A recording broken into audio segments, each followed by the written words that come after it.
لە درێژەی کار و چاڵاچیەکانمان وەکو ئەنجومەنی خەلیفانی کۆمەڵی ئیسلامی ئەوڕۆ هەستاین بە سازدانی ئێوارە کۆڕێک و سازکردنی مەراسیمێکی خەڵاتبەخشین کە لە کۆڕەکەدا بەڕێز مامۆستا عوسمان کانی کوردەییمان داوت کردبوو، میوانداریمان کردبوو کە وتارێکی بە پێزی پێشکەش بە خوشکان کرد و لە بەشی دووەمیشدا مەراسیمێک بوو بە بەخشینی کۆمەڵی خەڵات کە لەلایەن ئەنجومەنی خەلیفانی کۆمەڵی ئیسلامیەوە ئامادەکرا بوو بۆ ئەو خوشکە بەڕێزانەی کە ئامادە بوون.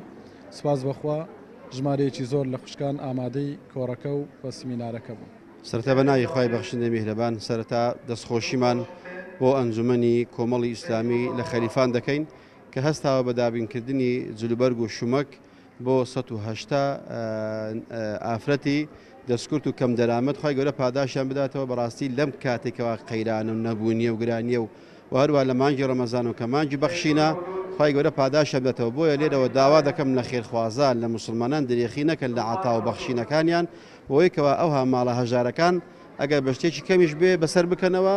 پێغەمبەری خوا دەفەرمێ صلی الله علیه وسلم هەر ئیماندارێک ناخۆشیێکی لە سەر ڕێلا ببەی خوای گەورە ناخۆشی دوا ڕۆژ لە سەلا دەبا. ئینشاءالله خوای گەورە پاداشتی خێرخوازان دەداتەوە و خوای گەورە پاداشتی ئەنجومەنی کۆمەڵی ئیسلامیش بداتەوە لە خەلیفان هەسەر کەوتوو بن. ئێمە وەکو خوشکان دەستخۆشی لە ئەنجومەنی برایەنەکەین کەوا هەستان بە خەڵاتکردنی زیاتر لە 180 خوشک دەستخۆشیان لەکەین هیوادارین بەردەوام بن جێگای پەنجەیان دیارە هیوای سەرکەوتنیان و دەخوازین ئینشاءالله بەردەوام بن.